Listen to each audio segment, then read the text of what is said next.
khawatir kehilangan landasan merah yang susah payah diperoleh. Hal-hal ini membuat Xi Jinping cemas.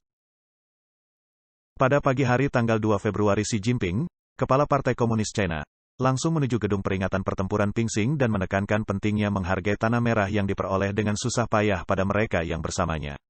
Pengamat berpendapat ini bisa mencerminkan kekhawatirannya atas apa yang dia takutkan akan hilang saat masyarakat China dilanda kerusuhan. Xi Jinping saat ini menghadapi tantangan besar. Dengan runtuhnya Evergrande, bagaimana nasib 6 juta pemilik rumah yang belum selesai? Pasar saham terus merosot, dengan rata-rata 500 aksi protes massal terjadi setiap hari dan tuntutan tanpa henti untuk menggulingkan Partai Komunis dan Xi Jinping sendiri. Bahkan ahli ekonomi partai, Li Daogui, secara terbuka berbagi dengan pers internasional bahwa Xi merasa cemas, gelisah, dan paranoid. Gelombang protes massa melanda China, rata-rata 500 aksi setiap hari. Media Taiwan, Central Broadcasting Station, melaporkan pada tanggal 2 Februari bahwa protes massa di China telah melonjak dari beberapa ribu orang per tahun menjadi sekarang setidaknya 100.000 orang per tahun. Diperkirakan sekitar 500 aksi protes terjadi setiap hari.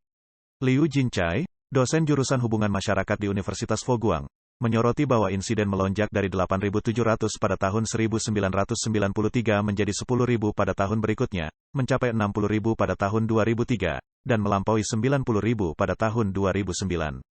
Blue Book 2013 menunjukkan bahwa insiden ini bisa mencapai ratusan ribu setiap tahun. Liu mencatat selama beberapa dekade anggaran belanja PKC untuk stabilitas terus meningkat secara stabil, melampaui pengeluaran militer.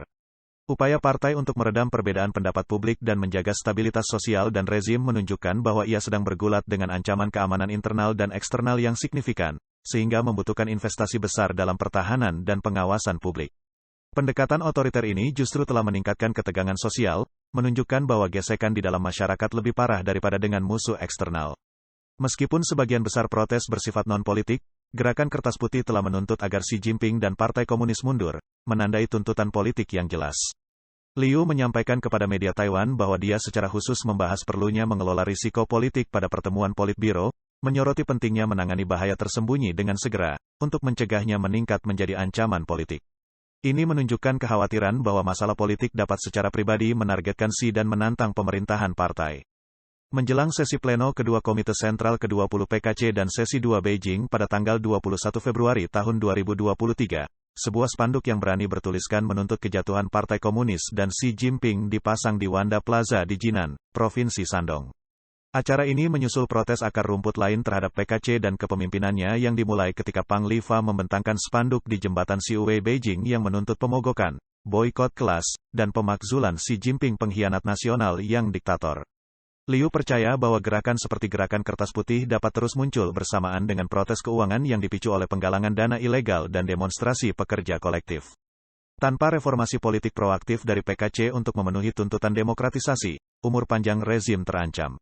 Pasar saham China kembali hadapi Black Friday, investor terpaku. Melanjutkan penurunan sebelumnya, pasar saham luar negeri China kembali terjun bebas pada Jumat, tanggal 2 Februari. Dilansir Bloomberg, sejak tahun baru Imlek, investor asing terus melepas saham China akibat frustrasi dengan kurangnya dukungan kebijakan yang kuat untuk ekonomi dan pasar saham China. Sejak Agustus, total penjualan saham mencapai 201 miliar yuan. Faktor-faktor seperti krisis pasar properti China, tanggapan pemerintah yang tidak efektif, dan kekhawatiran akan dampak longsoran utang derivatif telah menyebabkan akumulasi modal yang mengalir ke saham A sejak 2017 menyusut menjadi sekitar 1,6 triliun yuan. Penurunan ini telah menyeret indeks acuan turun lebih dari 6% hanya di bulan Januari, mencatat rekor 6 bulan berturut-turut berada di zona merah. Likuidasi Evergrande jadi masalah besar bagi Xi Jinping. Pada tanggal 2 Februari situs China milik The Eye menerbitkan sebuah laporan dari majalah Jerman, Focus, dengan judul yang mencolok, kebangkrutan Evergrande menjadi faktor risiko tinggi bagi Xi Jinping. Artikel tersebut membahas bagaimana Xi Jinping berpikir dia telah berhasil menahan desakan demokrasi di Hong Kong, mengharapkan selanjutnya akan lancar. Namun, keputusan pengadilan Hong Kong untuk melikuidasi grup Evergrande telah mengejutkannya.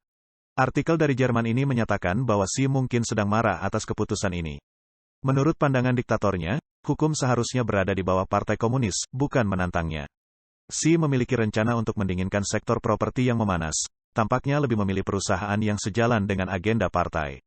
Di bawah kepemimpinan Xi, PKC telah mengabaikan kepura-puraannya untuk mendukung pasar bebas, dan beralih sepenuhnya ke model kapitalisme yang dikontrol ketat oleh negara. Industri properti telah menjadi bagian besar ekonomi China, yang mencakup seperempat dari total aktivitas ekonominya. Komentar tersebut menunjukkan bahwa karena keputusan dari Hong Kong tidak berlaku di daratan China, tempat sebagian besar pemegang utang Evergrande berada. Para pejabat China telah memberi sinyal bahwa dampak Evergrande mungkin akan diringankan oleh pemerintah. Mengingat kehilangan pekerjaan yang besar-besaran dan ancaman terhadap tabungan hidup jutaan orang yang terkait dengan real estate, intervensi pemerintah mulai terlihat seperti langkah yang pasti. Laporan dari berbagai media China merinci kekacauan Evergrande sekitar 1,62 juta properti yang belum terselesaikan, membuat 6 juta orang menderita. Komentar tersebut memberikan peringatan bahwa jika Xi Jinping dan kroninya tidak menangani masalah ini dengan baik, kehancuran real estate dapat memicu demonstrasi besar-besaran, bahkan mungkin lebih besar dari penolakan terhadap kebijakan nol COVID pada November tahun 2022. Dengan ekonomi China yang masih belum pulih dari pandemi, hal terakhir yang diinginkan Xi Jinping adalah lebih banyak masalah, baik dari Hong Kong maupun tempat lain di China. Kehancuran Evergrande dengan cepat menjadi sakit kepala terbaru Beijing.